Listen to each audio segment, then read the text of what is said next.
اسرائیل کے ہاتھوں فلسطینیوں کا قتل عام، غزہ پر بمباری سے ایک دن میں مزید 410 فلسطینی شہید، بچوں اور عورتوں کی بڑی تعداد، زخمی 9000 سے زائد ہو گئے۔ اسرائیل کے غزہ کے شمال، وسط اور جنوبی علاقوں میں قافلوں، مارکیٹوں اور بندرگاہ پر حملے۔ اسرائیل کا غزہ کے شمال میں اسپتال بھی خالی کرنے کا حکم۔ عالمی ادارہ صحت نے خبردار کیا ہے کہ غزہ کے اسپتالوں سے مریضوں کی بے دخلی سزائے موت کے مترادف ہے۔ 22 اسپتالوں سے مریضوں کی منتقلی کے اسرائیلی حکم کی مذمت۔ 2000 زیر علاج مریض جنوبی غزہ کے بھرے اسپتالوں میں نہیں جا سکتے۔ صحافیوں کے تحفظ کی عالمی تنظیم کمیٹی ٹو پروٹیکٹ جرنلسٹ۔ اسرائیل فلسطین جنگ میں کم از کم 12 فلسطینیوں صحافیوں کے مارے جانے کی تصدیق، 8 صحافی زخمی اور 2 لاپتہ۔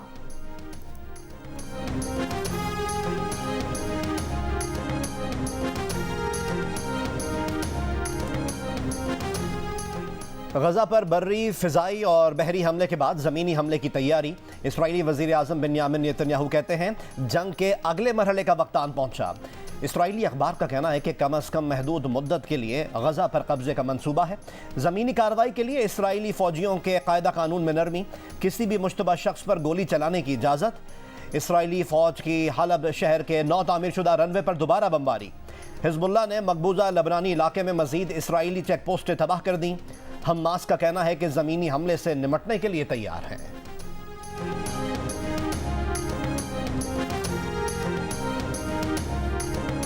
Israel has committed aggression, airstrikes on the civilian population, which has resulted in the death of several innocent men, women, and children. We also condemn the siege of Gaza, and this is a situation that can be equated with genocide. As a matter of fact, it is a genocide being conducted by Israel. Pakistan نے غزہ پر اسرائیلی بمباری کو فلسطینیوں کی نسل کشی قرار دے دیا۔ نگراں وزیر خارجہ جلیل عباس جیلانی نے کہا اسرائیل فلسطینیوں کی نسل کشی کر رہا ہے۔ پاکستان فلسطینیوں اور اسرائیل کے اقدامات کو مساوی قرار دیے جانے کو بھی قبول نہیں کرے گا۔ فلسطینیوں نے جو کچھ کیا وہ 70 سالہ قبضے کا نتیجہ ہے۔ اسرائیل بین الاقوامی قانون کا احترام کرے، فلسطین سے متعلق سلامتی کونسل کی قراردادوں پر عمل کیا جائے۔ پاکستان کی اسرائیل سے متعلق پالیسی تبدیل نہیں ہوئی۔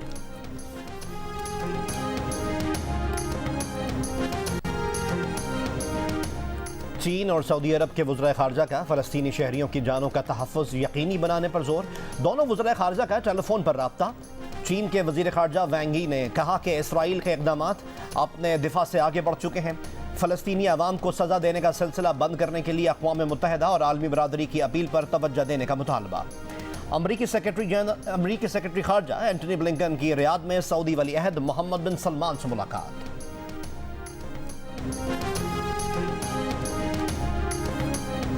اسرائیلی فورسز کی جانب سے جنگی اصولوں کی خلاف ورزی جاری، شمالی غزہ سے جنوب کی جانب انخلا کرنے والے شہری قافلوں پر بھی بمباری کر دی۔ علاقہ زوردار دھماکوں سے گونج اٹھا، 70 افراد شہید، درجنوں زخمی ہو گئے۔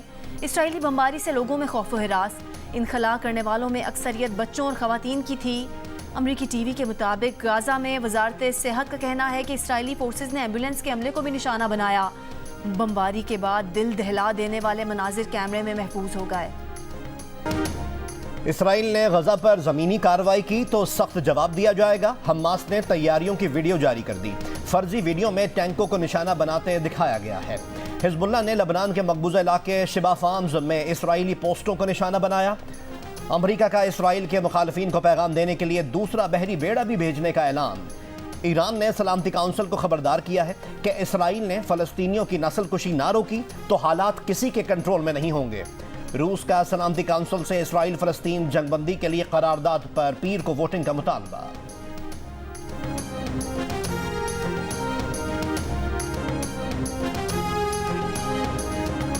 فلسطینیوں سے اظہار یکجہتی کے لیے لندن سمیت کئی شہروں میں لوگوں کا سیلاب امڑ آیا۔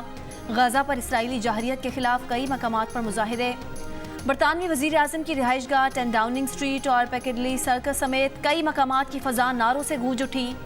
ہزاروں مظاہرین کو کنٹرول کرنے کے لیے نیٹ آفس کے 1000 پولیس اہلکار تعینات۔ برطانیہ کے شہر بریڈ فورڈ میں بھی فلسطینیوں سے اظہار یکجہتی، سینکڑوں افراد بریڈ فورڈ سٹی ہال کے باہر جمع ہو گئے۔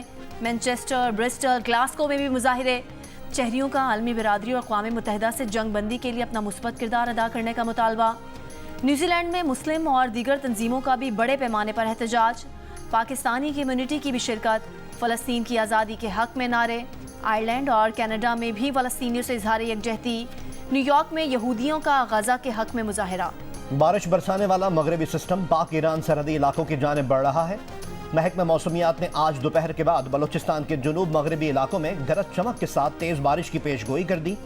شمال مشرقی بلوچستان میں تیز ہوائیں چلنا شروع۔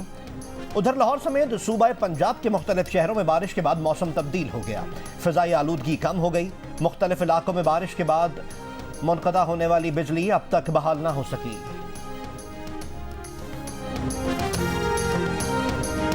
پیپلز پارٹی وسطی پنجاب کے جنرل سیکرٹری سید حسن مرتضیٰ کا کہنا ہے کہ نواز شریف اس وقت اشتہاری ہیں، انہیں پروٹوکول دینا نہیں بنتا۔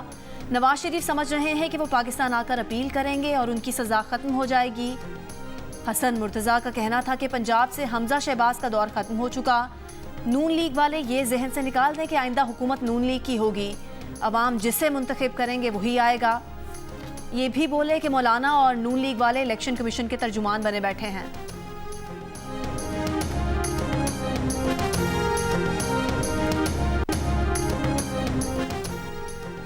لاہور کے علاقے مصطفیٰ آباد میں آج مسلم لیگ نون جلسہ کرے گی۔ پارٹی کے نائب صدر حمزہ شہباز جلسے سے خطاب میں میاں محمد نواز شریف کے استقبال اور عوام کو مشکلات سے نکالنے کے ایجنڈے پر بات کریں گے۔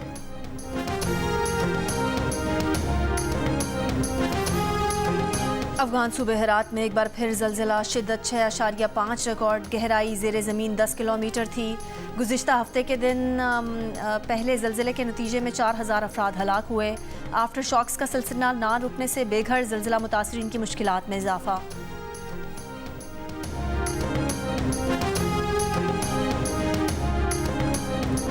تربت میں قتل 6 مزدوروں کی میتیں حکومت بلوچستان کے ہیلی کاپٹر میں ملتان روانہ۔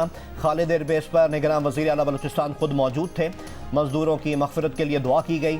علی مردان ڈومکی نے شہید مزدوروں کے ورثاء سے افسوس اور تعزیت کا اظہار کیا۔ گزشتہ روز تربت میں مزدوروں کو گھر میں گھس کر قتل کیا گیا۔ مرنے والوں میں 2 بھائی، کزن اور ماموں شامل۔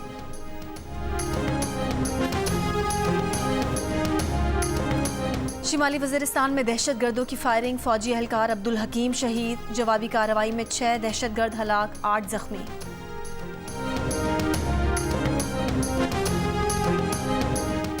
محکمہ انسداد دہشت گردی خیبر پختونخوا نے انتہائی مطلوب دہشت گردوں کی تیسری فہرست جاری کر دی۔